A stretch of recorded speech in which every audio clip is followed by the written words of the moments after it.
Hello everyone. আজি আমি তোমালোকক এসেটছৰ ওপৰত বুজাম তো এসেটছ কি হয় চাই লও প্ৰথমতে পাঁচটা বিজনেছত যে পাঁচটা একাউণ্ট থাকে নহয় আমেৰিকান এপ্ৰ'চৰ আণ্ডাৰত তো এসেটছ মানে কি বুজা জানা এসেটছ মানে হ'ল প্ৰপাৰ্টি একদম সিম্পলি যদি আমি গম পাওঁ এইটো কি হয় প্ৰপাৰ্টি হয় তো প্ৰপাৰ্টি বুলি ক'লে এতিয়া কি হ'ব so property or the legal rights হয় প্ৰপাৰ্টি আৰু নহ'লে লিগেল ৰাইটছো হ'ব পাৰে owned by the business to which some monetary value can be attached য'ত মানে পইচাৰ কথা আহিব মানে কিবা এটা ভ্যালু আছে মানে সেল কৰিলে আমি কিবা এটা পইচা পাম হয় না কেশত কনভাৰ্ট কৰিব পাৰিম তো কেশত যদি কনভাৰ্ট কৰিব পাৰি আছে দেন ইট ইজ কল্ড এসেটছ হেতু ম্যাটেৰিয়েল থিং হ'ব পাৰে which can be used for future activities যিকোনো ম্যাটেৰিয়েল বস্তু যেটো আমি ফিউচাৰৰ বিজনেছৰ ইনকামৰ কাৰণে আমি ইউজ কৰিব পাৰো হেতুকে আমি কি বুলি ক'ব পাৰো এসেটছ বুলি ক'ব পাৰো valuable resource owned by the business is called assets তো এটা চাইলো আমি টাইপস অফ একাউন্টস assets কি হৈ যায় তো assetsৰ আমি যদি মেইনলি চাইলো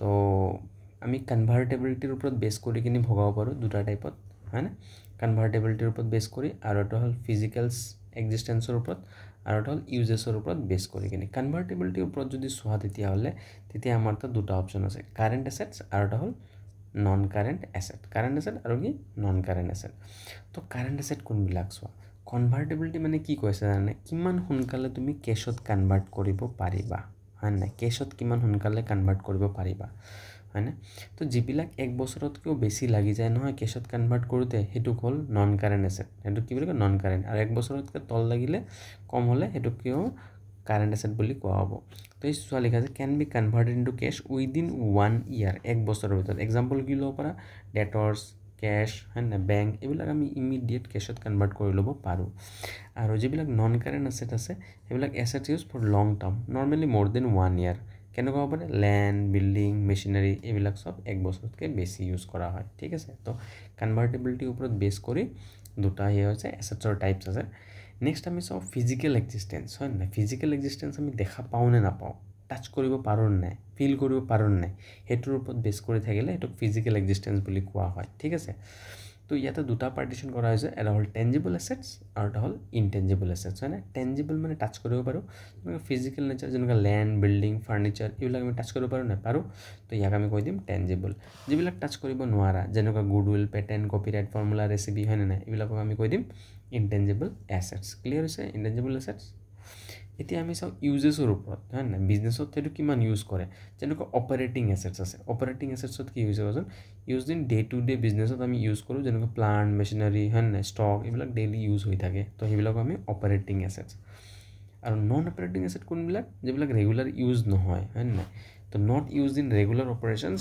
বাট ষ্টিল ওন্ড আমি তথাপিও কিন্তু বিজনেছৰ লগতে থাকে যেনেকা ভেকেন্ট ল্যান্ড আমাৰ এটা খালি মাটি আছে হয় নাই বা ইনভেষ্টমেন্ট আমি কৰবাত কৰি থৈ দিছো বেলেগ ঠাইত তো এনেকুৱা বস্তুবিলাকক আমি নন অপাৰেটিং এসেট আমাৰ প্ৰপাৰ্টি হয় কিয় আমি যেতিয়া মন যায় কেশত কনভাৰ্ট কৰিব পাৰিম মানে টাইম লাগিব পাৰে একেটাত কিন্তু হলো পাৰিম আৰু পইচা পাম কিবা না কিবা কিন্তু এইবিলাকক আমি ইমান অপাৰেশনত আমাৰ মানে বিজনেছৰ অপাৰেটিংত ইউজ নহয় সেই কাৰণে এটো নন অপাৰেটিং বুলি কোৱা হৈছে তো ইয়াৰ সবচেয়ে ইম্পৰ্টেন্ট হল তোমাৰ current asset non current asset সবাই টেনজিবল ইনটেনজিবল বেছি ইম্পৰ্টেন্ট হয় কিয়কি তোমালোকৰ বুকছত বেছিভাগ এইটো টাৰ্মছ ইউজ কৰা আছে operating asset non operating asset বহুত কম আছে এতিয়া আমি টেনজিবল এসেটছৰ এক্সাম্পল কেইটামান চাই লওঁ তোমালোকে জানা অলৰেডি টেনজিবল এসেট ল্যান্ড জানা মাটি বিল্ডিং ফাৰ্নিচাৰ হয় না কম্পিউটাৰছ ভেহিকল লাইভ ষ্টকত তোমাৰ কাউ বাফেলো হয় না ডেইৰী ফাৰ্ম বিলাকত যে থাকে এলিফেন্ট এইবিলাক সব লাইভ ষ্টকত পৰি যায় নেক্সট আহি গল ইনটেনজিবল এসেটস তো ইনটেনজিবল এসেটস কোনবিলাক যিবিলাক আমি টাচ কৰিব নোৱাৰো ইয়াৰ এক্সাম্পল কি লব পাৰো গুডউইল পেটেন্ট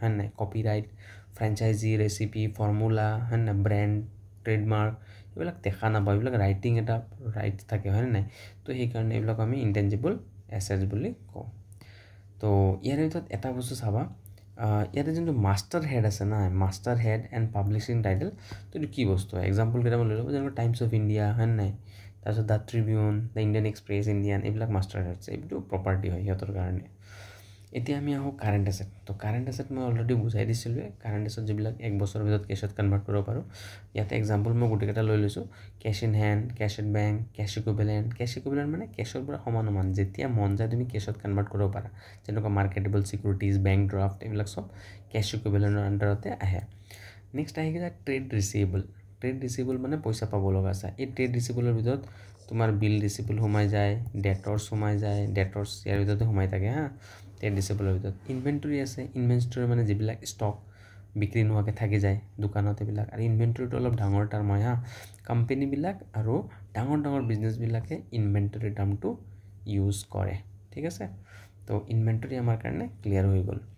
আৰু ক্লজিং ষ্টকবিলাক সৰু সুৰা বিজনেছবিলাকে ইউজ কৰে। নেক্সট আহি গ'ল তোমাৰ কমাৰ্চিয়েল পেপাৰ্ছ। কমাৰ্চিয়েল পেপাৰো ইউজ হয় শ্বৰ্ট টাৰ্মৰ কাৰণে। প্ৰিপেইড এক্সপেন্স, যিকোনো এক্সপেণ্ডিচাৰ যদি আমি আগতে পে' কৰি দিওঁ নহয়, সেইটো আমাৰ কাৰণে প্ৰপাৰ্টি হয়। তো সেইটো আমাৰ কাৰণে current asset. Check in and থাকিব পাৰে। বুক ডেপছ মানে ডেটৰে বুজায়, জাষ্ট এক্সাম্পল হিচাপত বেলেগকৈ লিখা হৈছে। এক্ৰুড ইনকাম, যিকোনো ইনকাম যদি আমি আগৰ পৰা পাব লগা আছোঁ, ধৰা কিবা এটা ইনকাম হৈছে আৰু পইচাটো পোৱা নাই, তো সেইটো আমাৰ কাৰণে এছেটছ। বিল ৰিচিপলটো এছেটছে হয়। ক্লজিং ষ্টকো এছেটছ হয়। কাৰেণ্ট ইনভেষ্টমেণ্ট, যিবিলাক আমি শ্বৰ্ট টাৰ্মৰ কাৰণে ইনভেষ্ট কৰি থৈ দিওঁ, তো সেইবিলাক আমি এছেটছ বুলি কাৰেণ্ট ইনভেষ্টমেণ্ট কওঁ। Debtors is also' assets and bank draft, not overdraft. এইটো বেংক ড্ৰাফ্ট কৈছে।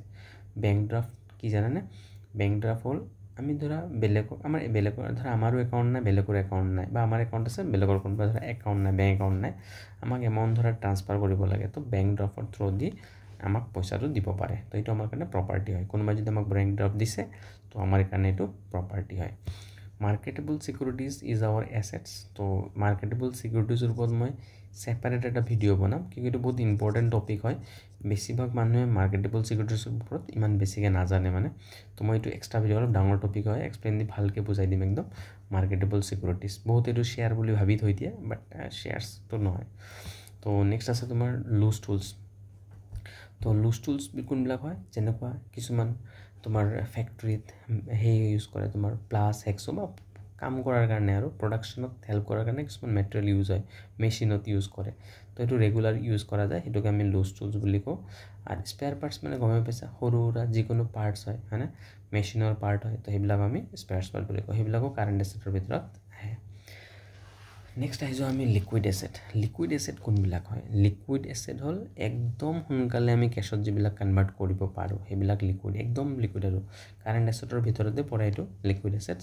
তো liquid asset refers to those current asset বা current asset which can be converted into cash within a short period of time without any loss of value. এইটো important, loss of value. চোৱা মানে কেছত convert কৰিব পাৰিবা, সেই বুলি একদম মাটি ধৰা বিক্ৰী কৰি দিলা, সোনকালে বিক্ৰী কৰিব লাগে, তো ভাই কমত এৰি দিব লাগিব না। তো কিন্তু এইটো নহয়, এইটো তুমি চাবা 1 টকাও তোমাৰ মানে যদি মানে কম, বহুত মানে যিটো আমি ভেলু পাব লাগে সেইটোৱে নৰ্মেলি পাওঁ। তো সেনেকুৱাবিলাকক আমি লিকুইড এছেট বুলি কওঁ। যেনেকুৱা cash in hand, cash at bank, debtors, bill receivable, cheque in hand, draft, marketable security, short term, bank draft, এইবিলাকত কেতিয়াও পইচা নকমে, ছেইম থাকে। নেক্সট এটা ইম্পৰ্টেণ্ট এছেট চাওঁ, এইটো হ'ল ফিক্টিচিয়াছ এছেট। ফিক্টিচিয়াছ এছেট মানে মই কৈছিলোঁ ভেলুলেছ এছেট। যিবিলাক এছেট বিক্ৰী কৰিলে 1 টকাও নোপোৱা, সেইটোকে বুলি কোৱা হয় ভেলুলেছ এছেটছ, ঠিক আছে।